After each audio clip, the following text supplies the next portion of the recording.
So we are back for our coffee chats. I've got a cold cup of tea, Bryce. It's freezing here, so I've got my lovely fire going in the background. We actually had snow today, a few flutters of snow today.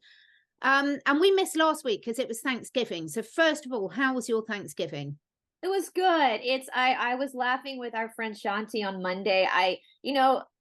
One of the fun things about being an American and also one of the drawbacks about being American is we have Halloween at the end of October, Thanksgiving at the end of November, and Christmas at the end of December.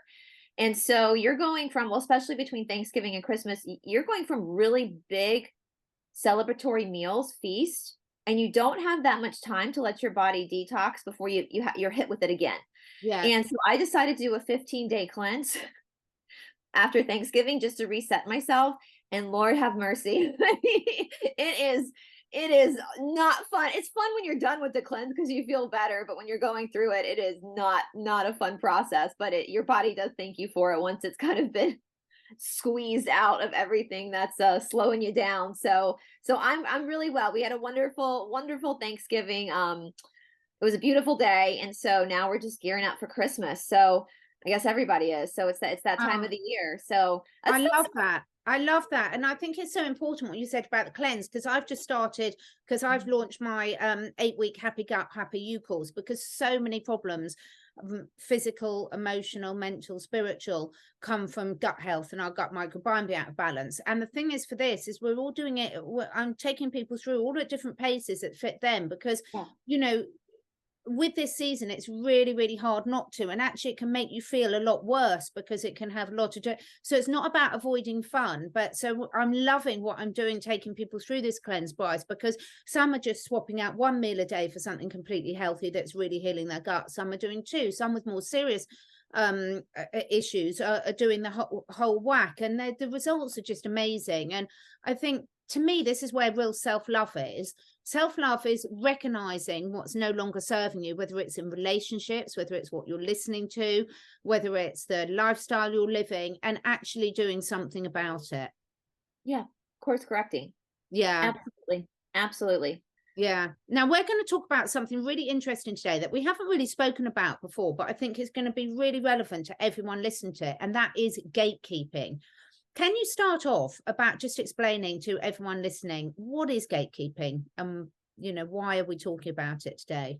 Gatekeeping, I believe that actually, and you guys can correct me if I'm wrong in the comment section, but I believe that is actually the clinical term for this it's kind of like flying monkeys. Sometimes in modern psychology, they'll take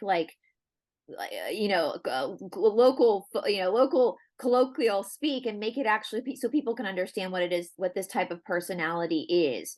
So a gatekeeper, we think about gatekeeping as in a job, like gatekeepers, like, St. Peter's gate in heaven, like standing at the gate, seeing who can come in and who can come out. And so when we look at the gatekeeping in a personality type, it's somebody else who's trying to control you in a specific way. And we call it somebody gatekeeping you. And I have felt that myself a lot in my life, where people come in and they try to control aspects of your life. And I said to you, Catherine, like, this is really big in our corner of the internet, especially when it comes to finances. Like, anytime we get a sponsorship or something to help us out, people get upset. So they're trying to gatekeep how much income we make when really it's none of their business. Yeah. And so I hope does that make sense? Yeah, absolutely. And I think it's so relevant because I've seen a lot of information about gatekeeping where it comes to, it's basically someone taking upon themselves deciding who can join a certain community, who's in a club. And what I've seen it so rampant in this so-called truther community, because there's this, what I would almost call spiritual arrogance, where people think, one minute you're preaching that we're all equal, we're all human, we've all got the same rights, we're all as valuable as each other, but the actions are not betraying what you're saying. It's a complete misconnect. And what they're trying to do is sort of almost shame people into, unless you behave or do what they're saying is on their tick list, you can't be part of our club. And that's really hurtful, particularly at a time like now, where over the last few years in particular, where so many people realize that they don't fit into their local communities necessarily, their local families, friendship groups, and so they find what they think are some kind, open-hearted people that think like they are, but there's very strict rules about whether you're allowed to be part of our in club or not.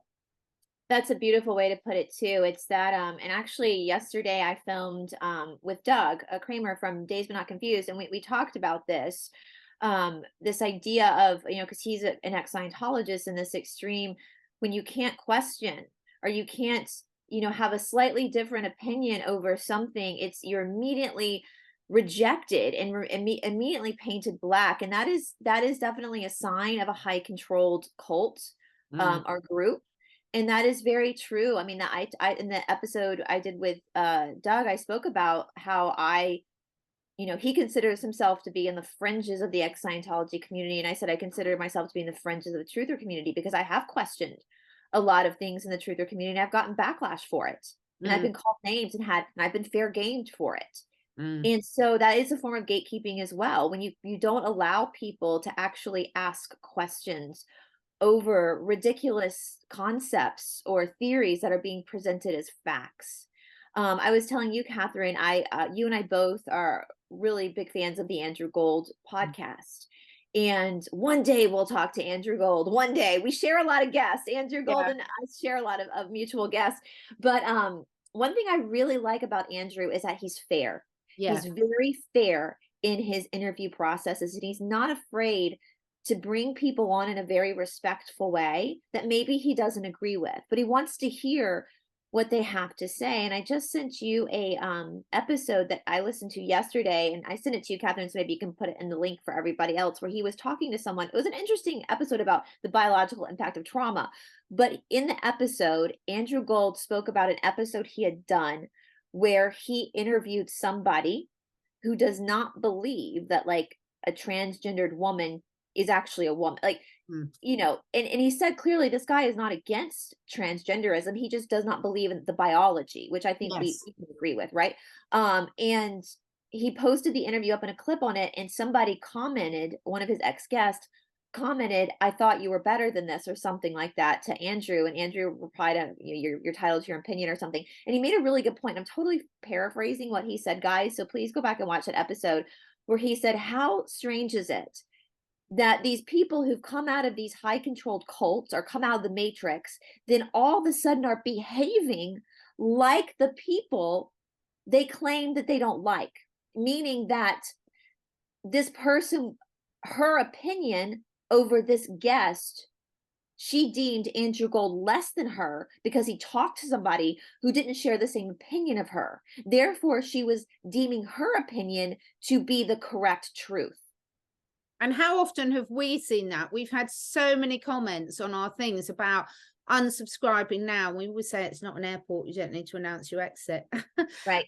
But, unsubscribe now. I'm so disappointed you're speaking for things like this. And, it's it fits into the whole concept of gatekeeping. I got one of my hearing aids repaired yesterday, and it's really uncomfortable. Still deaf, still haven't healed that myself, despite all my work. But it's so ironic, isn't it, that you can't have these open discussions. I've learned so much about everything over the last few years doing this YouTube and putting myself out there like you have on a public platform. And actually, I would have to say, I'm really pleased with the skills I've learned, but it's really reinforced why I chose to work with animals, not humans, because the level of cruelty and judgment that people still have, even when they consider themselves to be awakened and opened, is so cruel. And what I would put it into, I can remember when Facebook was quite new and people were using it and we didn't have all the other platforms. And you'd get people who would, like couples, whether they're boyfriend and girlfriend or any couple together, whether they're married or not, and they'd start sharing their relationship on Facebook. And the ones who are all gooey all over each other on the public platform are actually the ones who are having the most difficulty. Yeah. And it's sort of almost, are you trying to convince yourself? And what we've seen a lot, which fits into the gatekeeping, is we've seen a lot, oh, thee who protest too much. I can't remember. I think that was Shakespeare or something. Shakespeare, yeah. And it's so true, because the ones who were saying, oh, I haven't got involved in all the disagreements, oh, I haven't got involved in this, it's like, who are you trying to convince here, you or everyone else that can actually listen to you? Then they're sort of picking up in their intuition that, hang on a minute, what you're saying and what you're doing doesn't resonate, but if you say it enough, then hopefully you'll brainwash everyone into believing it's true. And to me, how that fits into gatekeeping is, it's just like, I'm allowed to question and say I'm above all this, but none of my audience are. None Exactly. of them, because actually you've got to do this, and if not, and I think if you're, we like everyone else on here, everyone who's watching this and interacting is playing two different roles. Sometimes you're the watcher, the listener, and sometimes you're the contributor. So we all play different roles in all sorts of areas of our lives. But the least we could do, if we've learned anything over this journey, is to be honest with ourselves about where we're doing that, and recognize it and stop before we do that. Stop. Like, the best advice I've ever gotten, it took me a long while to take it, was like, don't reply to an email, don't reply to a comment straight away. Take time, let the emotion die down, and then make a controlled response rather than an uncontrolled reaction. Yeah, I actually, at this point, I'm trying to, with the bullying and abusive comments that we get, I'm just at this point trying not to respond, just to not feed. If it's just a disagreement, I'll leave it up. But if it's abuse, I'll take it down, because abuse is not okay. And that's unfortunately what there is. I was telling Doug, like, there is more abuse and more violence and more sadistic behavior in the truther community at this point than there are with the normies. And that's a hard pill to swallow. But if you take a step back and really look at what's going on, the normies are way, way more compassionate than any truther is at this point. And that's a problem. And, and Doug, and we're going to be doing a big episode with Doug, guys, on hypnosis and stuff. But, he made a good point. Like, when you come out of a matrix or a cult, so when you're waking up to the workings of the world, like we all did, it's very easy at that point to fall into another matrix. Yeah, where you're very easy behaviors, and that's what the truther community is. I'll give you an example too, Catherine. And I, and my boyfriend has said, like, you don't have to explain yourself, just delete these horrible comments. Like, you don't have to explain yourself. And I think that is a sign when we feel like we have to explain ourselves, like why we should be paid for our work, or why we are good enough to, that is a sign of trauma, from abuse in the past. But I'm just going to use this as an example. I mean, Catherine, we know that YouTube, the platform YouTube, gatekeeps. It gatekeeps. It shadow bans us, which in a lot of ways, whenever we're shadow banned, which you and I are very shadow banned, we know that we're speaking truth. People who aren't shadow banned, obviously YouTube's not afraid of them. So that's critical thinking skills, right? So at least I know that I'm good at what I do and I'm scaring someone. Well, with that being said, for what I do primarily on my channel, which is deep dives, that takes me, that's a full-time job. So like, I have to research it. I have one project I'm working on for next week that I've been researching for 2 years now. And I have not felt ready to film, because I'm still trying to wrap my own head around some of the information. But it takes a while to research. Like, my boyfriend was like, I think people just think you know this stuff. And I don't. I have a topic I'm interested in myself, and so I'll research it, but I don't know all the facts. And then I have to film it. And then if I have an hour-long deep dive that I filmed to edit, every 10 minutes of footage takes an hour worth of editing. So an hour-long episode is about 6 hours of editing, sitting at the computer, working constantly, just going through the footage, editing, cutting, adding photos, and all that kind of stuff. So with that being said, doing the deep dives I do, if I don't have an income coming in, I can't do them, because it's a full-time job. And so I'm grateful for like the Asea, for the sponsorships. I'm going to be putting stuff on Gnostic TV. And I made an announcement about Gnostic TV, how I would be doing exclusive deep dives for Gnostic TV, but then also providing deep dives for YouTube as well. And I had a comment of questioning me about putting some of my work on Gnostic. And I responded, do people come to your office and tell your boss that he shouldn't be paying you for your work? But if you were truly a person that wants to give, that you would go to your corporate job and just work 80 hours a week without taking pay? Why is it that people try to gatekeep our income on YouTube Why is it that they project that we should be doing this labor for free for them, selfishly for them, for their entertainment, and us not get some type of reimbursement so we can pay our bills, keep the lights on, keep the internet going, so I we can think people have a real misconception about how much people like us can earn from something like YouTube. I think they assume that anyone on YouTube automatically gets a fortune, and it's not the case. And I think that's such a good point you ran up, because obviously yours is deep dives and mine is health. And I've been working as a health practitioner for 30 years now, in various different roles. So, you know, like again, the thing is with the modern world and the modern challenges and the chemtrails and what's in our water and what's in these and the pokes, and the thing is, you need to keep your research up to date, because the challenges change and the solutions available change. And I love it. I absolutely love it. But it's incredible how everyone expects everything to be free. And I'm like, gosh, I'm like you. I love what I do and I'm passionate about it. And I spend hours and hours and hours, you know, full-time job researching it. And I'm always learning something new and something better. But I can't do it all for free, because I've got my own animal sanctuary to look after. I've got my own children to feed. I'd quite like to eat as well, actually, and firewood and stuff.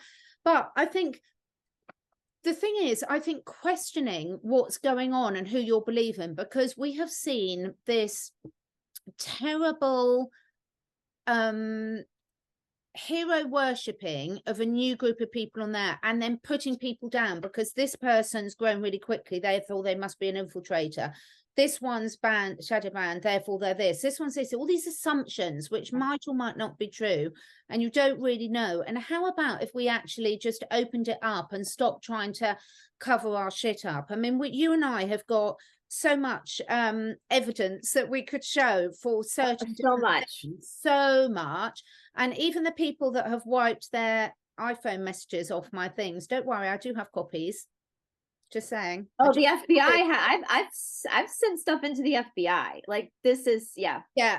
So you know, I've had and the reason I've chosen not to speak publicly about it is because it's really low vibe behavior, and I'm just not going to do that. But I've got it there, and I'm not stupid, and I'm going to cover my back, because I have got the evidence there. And push me too far and it will come out, trust me. It will. Because the thing is, you and I talk a lot about boundaries, and it's something for me, Bryce, I think we're all learning all the time, because just like we're all learning about the different ways they're trying to poison us, we're also learning about the different ways people push your boundaries and how they manipulate them. I mean, I didn't know a lot about narcissism until I had a couple of members of staff that were really narcissistic, and I went through a really steep learning curve on that, and actually it's really stood me in good stead. But I'm still learning a lot about it, because I'm still you know, learning new tactics and new ways to deal with those sort of behaviors, and also to look at my behaviors as well, and look at how I'm coming across to other people and what I can do to constantly be improving myself, which is why I love to hear you're saying, you know, about doing your cleanse. This is all part of it, isn't it? It's those daily steps that we do to actually sort of recognize any area of our lives that are out of balance and take responsibility and do something about it ourselves, because it's certainly not easy doing a cleanse where you are in America with all these temptations in front of you. Well, the good news is I'm not a foodie, so that's the good news. It's not hard for me to like not eat something, you know. But it's just yeah, and you're right, you know, and I think you're right. I think you know, the video I released Monday over Charlie Chaplin, I talked about his mother having psychosis, and that's a topic I would actually love to eventually get deep into, because basically psychosis is you have a delusion and you start to create that as a reality, and you start to live that reality. And I think that is actually, you know, and my boyfriend had said that too, Catherine, where people just do not understand. They have a perceived idea of who we are. And it's what's they call a parasocial relationship. So, and I'm not saying that with all our subscribers. There's a lot of subscribers that I've gotten to know really well. And so I do feel like they actually do know me off camera. A lot of the people in our Signal group I know really well now. So I consider them to be like real friends, real people in my life. But for a vast majority of you and I are around 50,000 subscribers. So a vast majority of the people that watch us don't actually know us. And so people do this with Hollywood celebrities too, where they have this idea of what this person is like. And what they're seeing is the polished end result. They're not seeing everything that it took to get to the presentation on YouTube or get to be put into the movie. And my boyfriend was like, I think people just think you're like sitting on a yacht drinking champagne all day. Mm, But really, if people saw your life, they probably wouldn't want it, because mm, I'm at my desk all day. mm. I'm at my desk all day working 7 days a week. And I also teach on top of that outside of the house, and so and I love what I do, but it's not, I live a very modest life. I have a car that has over 200,000 miles on it. We don't live, we don't have the means to live extravagantly. We literally just all of our extra money goes to Ravi, our dog. Like, I mean, literally that's well, I mean, he actually gets most of our money. Let's be honest. We spend Yeah, more tell money. me about it. Yeah. But if Midweek, we have, my if we rabbits have, and guinea pigs have got all their heat lamps on and everything, and I'm looking at my electricity bills, but they've got to be warm. They've got to yeah, be if we um had to go without so that Robbie had, we would. So it's not like we're living this like Malibu celebrity life. And so you're right, Catherine. I don't think people understand, we don't make money on YouTube. Like, there's no, there no, used to not at be, all. but we don't. We haven't bought second houses and things like No, that. And we haven't bought second houses. and I wouldn't want to. I wouldn't want to. I'm really happy with my life. I love getting out, doing the animals. I'm so blessed. Little girl. When I was a little girl, if I was told that I'd have this many animals, everything on my vision board just ticked away. So, but of course, there's challenges. We've all got challenges. We've all gone through things where people are not well. Where things. I mean, my neighbour. I was so lucky last night. Yesterday, guys. I'd just come back from helping my mum out, and my neighbour, who's well into her 90s, she lives a few doors down, and we're in a tiny little community. There's only like 8 of us in a little row. 10 if you count the far neighbours, which are a long way away.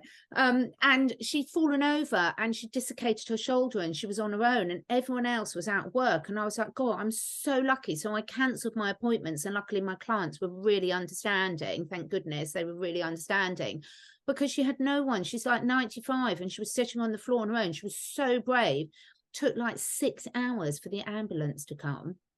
That's how busy they are. So she was sitting on the floor with me, and then another labor took over to do that. A really brave lady. But I just thought, thank goodness, we talk about community and we talk about things like this, but there's so many people that need our help and attention at the moment. There's so many people that I'm blown away, like your Signal group, my WhatsApp group, things like this. When you hear people's stories, like most of the people who are on Asea, that have bought Asea through me, and you get to know a lot of them really well. The amount that these people do for other people is incredible, and there's no song and dance about it. They're not telling anyone about it. A lot of them are looking after elderly parents or relatives.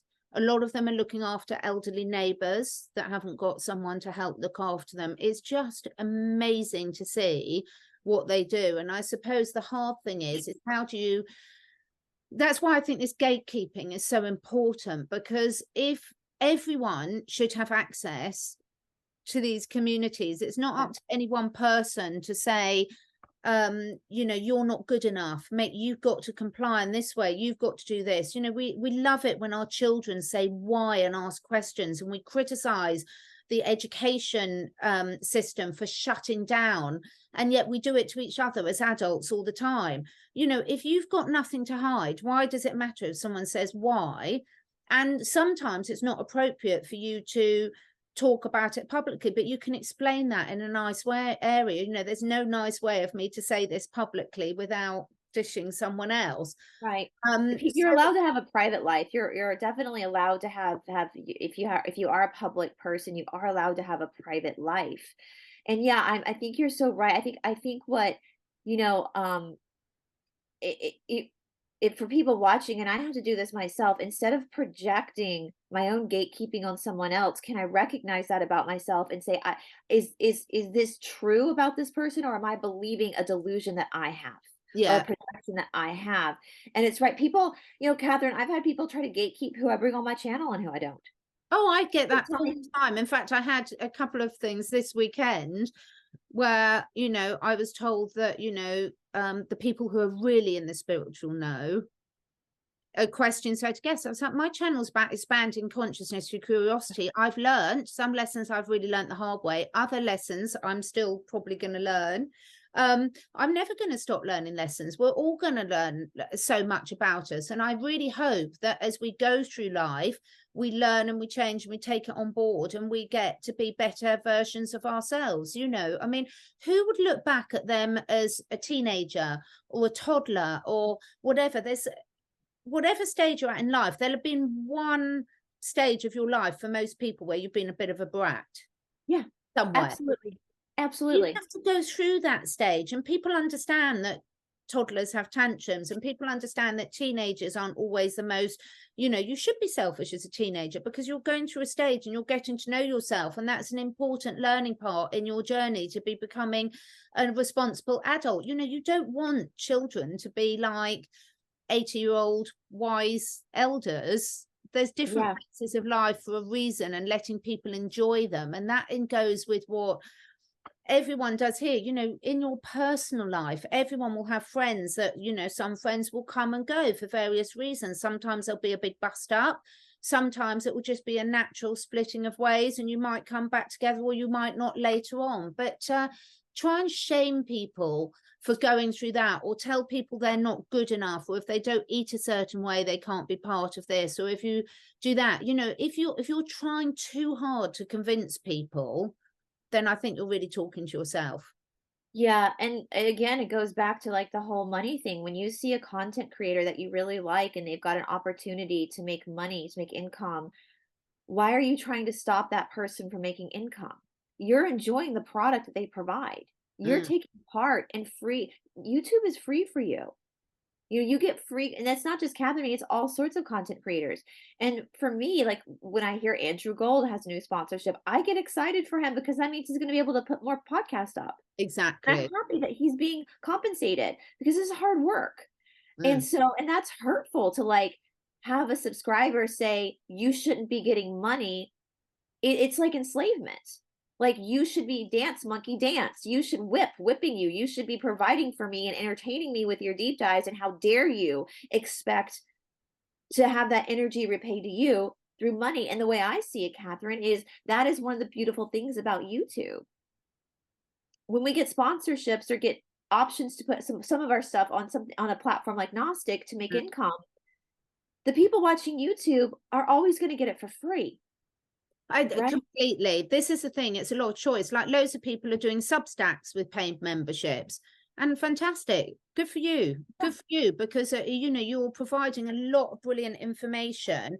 It's a bit like we've seen over the last few years, you know, people really slag off the medical community. I mean, the hospital saved my mum's life a couple of weeks ago, and she needed a lot of drugs to do that. And do you want to be on those long term? No, but did her get it out of a crisis situation? An emergency situation, absolutely. And you know, so it's like, you and I talk a lot about don't throw the baby out with the bathwater. And I think the thing is, with a lot of this stuff, it's really important to say anyone who's watching us understands that we've all been trapped in a matrix. Yep.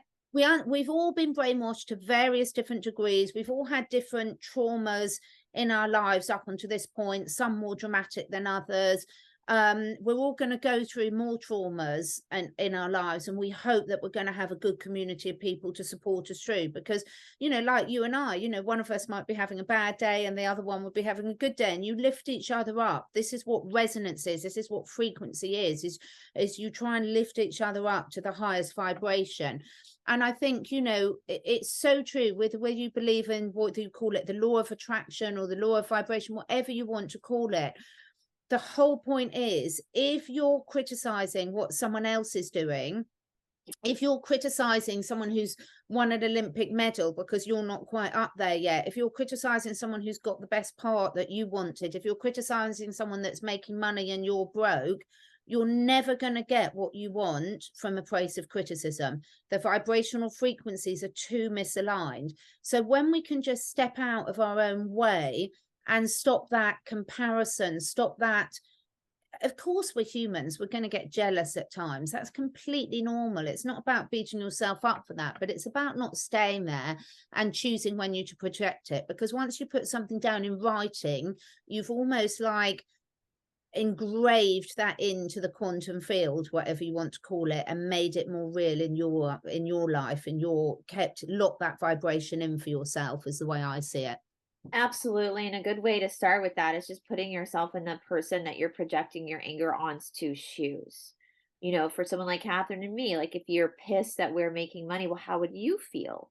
If you were working 16 hours a day, 7 days a week to provide a product, and you were overdrafted in your checking accounts and you were struggling for money, and then all of a sudden you were given an opportunity to make money, but then the person who's enjoying your products tells you, how dare you actually do something to me. But how would you feel?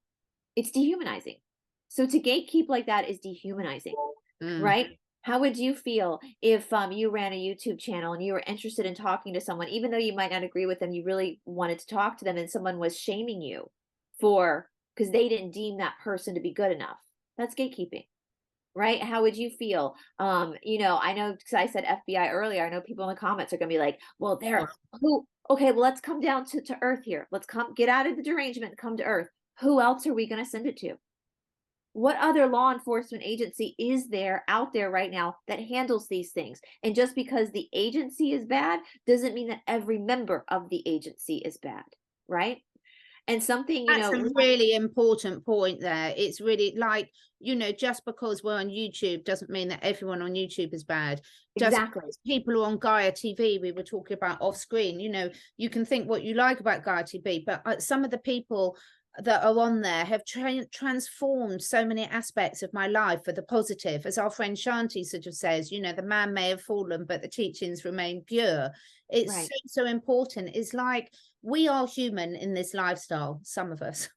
There's probably a few watching that aren't, but we are. So let's stop expecting everyone to be perfect. You know, one of the best things about my work, Bryce, and I think probably you would resonate with this with your work, is I have a lot of people reach out on the different platforms that are struggling health-wise. And honestly, it's not their fault. They're bombarded by so much misinformation. And it's so heart-wrenching when these people are trying everything, whether it's health for their animals or themselves. It's like, guys, you've got a lot on your plate. You've got a lot of different things. This is why we have people that specialize in different areas. You know, I don't know anything about aliens and the history of that, so I will go to other people to get that knowledge.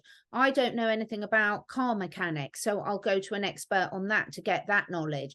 And I think this, stop beating each other up or yourselves up, because there's so many people that are suffering at the moment financially. Look at both our countries, what's going on now financially at the moment. So many people are suffering financially, and that is really stressful, particularly if you've got dependents. It's stressful enough if it's just yourself and you've only got you to rely on for yourself. But if you've got children or animals or elderly parents to look after or something, it's a massive burden on people.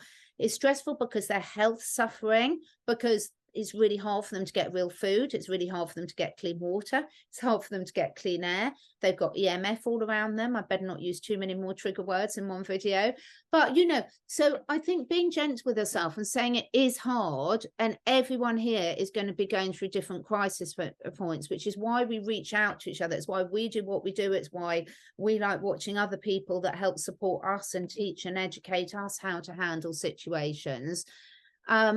And if we could have that sympathy for people and, you know, not try and restrict them, not shame them for asking questions. And if you're asking questions and you're getting a bad response, perhaps look at how you've got the energy behind how you've asked it, and were you doing it in a did you shame the person? Yeah. Did you shame them? Did you project and you try to gatekeep that person's wellness, you know? And and think, like, when you feel yourself doing that, I would ask, you know, is this person a representation? Am I seeing the person for the truth of who they are, or for my projections of who they are?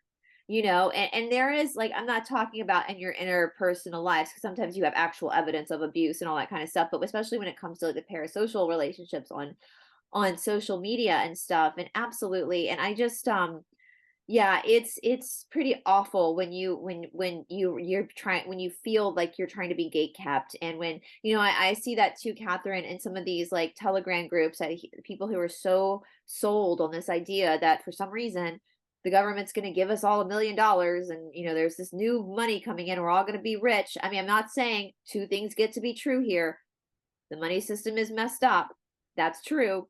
But I also think it's true that we're not getting any money. I don't think that money's coming. But I see people, on these Telegram groups saying, oh, well, when I get my, $1 million from the government, then I'll help somebody. Yeah. And that's another type of gatekeeping with yourself. I started a foundation with no money. I did fundraising. A lot of nonprofits, it's not the owner's money, it's fundraising. It's crowdsourcing. So it doesn't cost you money to go help your neighbor who's fallen over. It doesn't cost you money to bring some food, some of your dinner over to a neighbor you think might. I actually saw the sweetest post the other day, and I can't remember where I saw it, where a guy posted that there was an envelope under his mat at his apartment and had $200 in it. I didn't know where it came from. But then he got a text message from his other neighbor who's a single dad with kids. And basically what was going on was that this guy that got the money loves to cook. And so he would cook these really big meals every night. And he always had extra food. And so just to be nice, he would just bring it to his neighbor. Oh. And what happened, what he didn't know, was that the father of these kids, a single father, was really struggling financially. I'm gonna get emotional, was really struggling financially. And the nights that the neighbor just happened to just bring extra food over were days where he didn't know how he was going to feed his kids. Oh my God, that's amazing. Right. And then the father and the neighbor had no idea. He had no idea this person's fight. He just had extra food that he didn't want to waste. And then the text message said that the guy had just gotten a really good job and his pay went up. And so he wanted to give some money to the neighbor to pay him back for all the money he had spent on the food so what I'm saying is, like, it doesn't cost money. Yeah. You don't have to create a nonprofit to help somebody. You can just bring extra. You never know, just to be nice. Instead of trying to gatekeep somebody getting an opportunity, how about tell them you're happy for them? And you're glad that that's, like, how about instead of trying to shame a person, because you don't know what that person's going through privately. You don't know what they're going through. And so do you want your words to be the words that pushes them over to the edge, to the point where they unalive themselves? Because of your insecurity and projections. This is why gatekeeping everybody needs to reflect on this. Like, treat others as you want to be treated. What you just said then, sorry to interrupt, but what you said then was a classic example of how the universe works energetically, in terms of the fact that this guy who'd cooked the extra meals, he hadn't done it. He wasn't giving with the purpose of getting back. Right. Therefore, the universe then rewarded him, and that beautiful flow of energy. The lady who fell over near me, her son, I've spoken about him, I won't mention his name because he's a very private person, but her son is absolutely the salt of the earth. He's had a really hard time through school. Would be, what people would consider, an alternative character. He is the kindest, most community-minded person. He bought me some firewood the other day that he'd been collecting from the woods. I didn't ask him to, he did. And it was just so lovely, because I've been really struggling recently because I felt I've had too much on my plate and juggling too many different things. But now when his mum falls over and he's out, all the neighbors would do anything, drop to do it, because he didn't do all these gifts. He's done good deeds for all of us neighbors for years and never asked anything of return. But that goodwill is so precious. And I think this is the message for me, is like, when we all do things not wanting something in return, but opening ourselves up to receiving and seeing how much your life can change, that the difference in energy behind that, to trying to watch to criticize, watch to pick up what's wrong, what's to do, this is a hard habit to break, because we've all been worn down by life, but we don't have to stay worn down by life. And isn't that what the Great Awakening is all about? Absolutely. Isn't that what this is all about? To sort of recognize these things in our lives that are no longer serving us, and we've all got them, and sort of say, I'm going to try and do better and see what happens. I'll give one more example. I was telling you, Catherine, it's so true. Just how the universe works. And yeah, that kid that was cooking the meals, he just really liked to cook. I mean, he made that Oh, very clear. Like yeah. he just really liked to cook, and instead of just freezing it, he just would give it, so yeah, it was the intention was not to come in and save the day. The intention was to share and just kind of, I don't want to waste this food. I'm going to share with my neighbor. I was telling you, Catherine, offline, I had two people yesterday who don't even know each other, give me really good compliments on the production value of my channel, and Catherine as well with one of them. And at that point, it really made a huge difference in my willingness to continue. Mm, And those people didn't know that. They didn't know that, that we work so hard. And I was feeling really beaten down by all the harsh criticism I've received yeah. from how dare I want to make money off of my work, when everybody else is getting paid for their work. That really pisses me off, guys, that gatekeeping. But the fact that I had two different people who don't know each other make a comment, it really felt like kind of a God wink, like just keep going, just keep doing it. Yeah. And so just to give that compliment, just to give that extra half of your sandwich if you don't want it, you just never know what that's going to do for the other person. And likewise, when you project that anger or you gatekeep a person, you don't know what that's going to do to that person either. You're responsible in both situations. You have a responsibility for the way that you behave. My grandfather used to say that you can't control anything in this world but how you behave. Yeah. You have total control over, and it takes a person with a deep sense of self-awareness. Now, narcissists can't practice self-awareness, No. but true people can, sold people can, Mm. right? So if you are a sold person, you can practice that self-awareness and put yourself in that person's shoes and not judge their journey, not judge. You don't know what's happening in the background. You don't know what their life is. Are you projecting your thoughts? Those probably aren't. Don't believe everything you think. Those probably aren't true. And so it's just I think that is the great awakening. It's awakening to our own accountability and our own self. It's not awakening to some magical, as Flynn's son said, science fiction fantasy land. I love that, of med beds and money coming to you. That's a form of narcissism, to believe that you're just going to get something for nothing, that you are owed that. Instead, actually going, what can I do today that's going to better my life and it's going to help somebody else? What am I grateful for today? Because I guarantee you, even though we're all struggling right now, and I get that, you're right, Catherine, we're in a recession. I totally get that. But I still am so much better off than the kids that I help in India. Oh, completely. And the final thing I would say is, like, sorry, when it's said with intention, is just so healing. It's so healing, and it costs nothing to reflect. Sorry, someone's just going down the garden, so the dogs. And I think, sometimes when we can, that's the first step to recognizing this, is to just recognize something and just say sorry from a genuine place of heart. We could all do it. I'm sure every single one of us watching this now can think of someone that we genuinely would like to say sorry for, whether it's an animal or a human, it doesn't matter. And that's the first switch to me to actually sort of making a different choice and changing your reality and your outcome. And we've said before, we are the storm. Yeah. But it That's what starts my faith with says. each and every one of us. Oh, lovely. I am the storm. I Yeah. love it. I Yeah. love it. My one says here, got my lovely crystal here, but this one says, you have me at hello, which I love too. But yeah, I think, remember, we are the storm, and what sort of storm do we want to be creating? It starts with us. Absolutely. Thank you so much. Do let us know what you think in the comments below. Do let us know what you'd like us to be discussing next week on Bryce's channel for our coffee chat. I will be back tomorrow with Shanti. We're going to be having on my channel, I think it's mine, yes. We alternate every other Friday. We're going to be discussing something that I think you'll find really interesting, Bryce, about friends, about how don't forget to pay your friends for their services. Because so often it's like someone that's a hairdresser, everyone always wants them to cut their hair for free. If you're looking at this exchange thing. So I think that's a big one for things as well. Don't cut off that energy flow from the ones that are closest to you. That's where it all starts. 100%. So you've got is your dog one up yet? It just went up. Yes, it just went up. So I will be going to listen to that whilst I'm doing all the animals and everything. I think he's amazing. I love his together.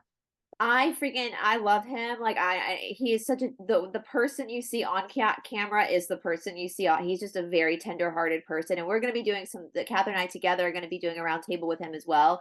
He's phenomenal, guys. Like he's just like us. He's awake, but he's like really awake. Like I love yeah. people. This is why you and I have just got such an interest in the cults, because when people have been there, done that, it's a different experience. When you've really experienced it, you see the truth in a completely different way that someone hasn't experienced. It's a bit like a friend said to me that, you know, everyone's going to have their parents die. It's like a club that everyone's going to join, but no one wants to.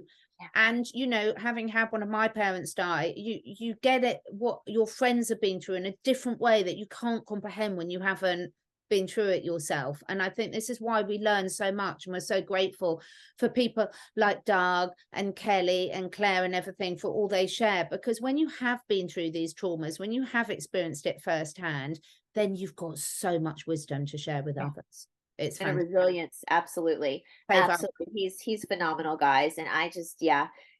And I'll put the link to that video below as well. I'll put the link to both of them that Bryce has mentioned. So I'll put that below for everyone. Thank you so much, Bryce. Thank you. Amazing day. Thank you so much for everyone that's listened. We really appreciate each and every one of you. We appreciate this collective energy. And remember, we're the storm. Yes, we are. Take care. Bye. Thank you so much for taking the time to listen. And if you feel inspired, please do share with your friends and family. My goal is to inspire as many people as I can to live their best lives, to stay curious and to raise their consciousness and that of the collective. So to do this, I need to reach as many people as possible, and this needs your help. If you feel drawn, would you be willing to share your favourite episode with 5 different people? This helps us spread the word and also helps me encourage some exciting new guests to take part in this podcast. If you feel drawn to do that, I will be very, very grateful. All the links and discount codes where applicable for all the products that I support are on my 2 websites, catherineedwards.life and catherineedwardsacademy.com. All of the products are personally tried and tested by me, my family, and my clients. And finally, please do press the follow or subscribe button, depending which platform you're listening on. And above all, stay curious and stay free.